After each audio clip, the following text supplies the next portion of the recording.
assalamu alaikum wa rahmatullahi wa barakatuhu.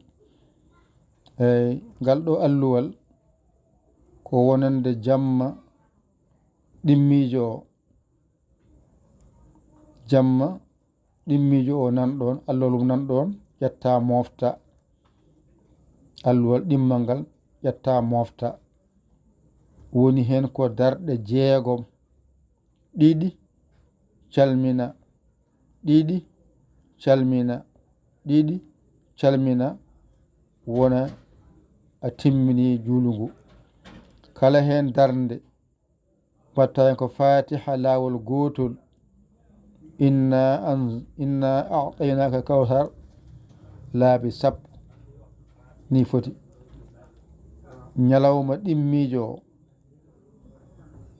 so wiyama lewru darima, jamma gajiɗo on kalanama ɗum, ɗimmijo o ko darɗe 6 ɗiɗi calmina, ɗiɗi calmina, ɗiɗi calmina. Kala hen darnde ko fatiha lawol gotol, inna a'tainaka al-kawsar laabi sappo ni foti. Ko naafila noon wona farilla. Sa waɗi keɓa moƴƴere. Kadi kala biɗo mo moƴƴani jokku hajuma mbaɗa moƴƴere jokka hajuma an. Mbasa yeddodirede golla moƴƴere wa jokkidira e Allah joɓo moƴƴere o. Gandira gonɗa koye horde korka farilla, hadema naftude anniyo taw gonɗa koye horde lewru korka farilla ndu. On sano nafile fuɗɗa aranede. Nafla gayna jokka hajujuma.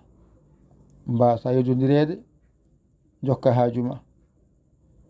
Ko juulu kala non ɗo wiya non juulu ngu, sa ari e darɗe biyaɗe ɗe, wat darɗe ɗe no wori ni, ko jangete hen ko sa wawa ɗum ƴewata ko mbawɗa ko janga ɗum ɗon.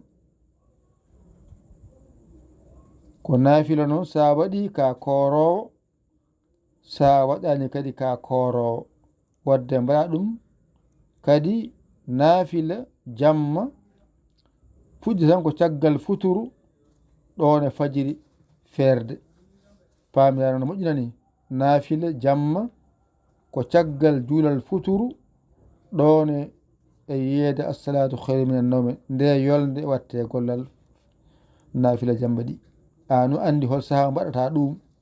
Nani yo Allah wallu kadi yo Allah yaren. Ko darɗe 6 ɗiɗi calmina, ɗiɗi calmina, ɗiɗi calmina. Kala hen darnde fatiha lawol gotol, inna a'tainaka kawsar laabi sappo ni foti. Ko musidɗo mon giɗo mon sabu Allah, Yaya Ly Kolo Sénégal. Alhamdulillahi rabbil alamin. On jarama, wassalam.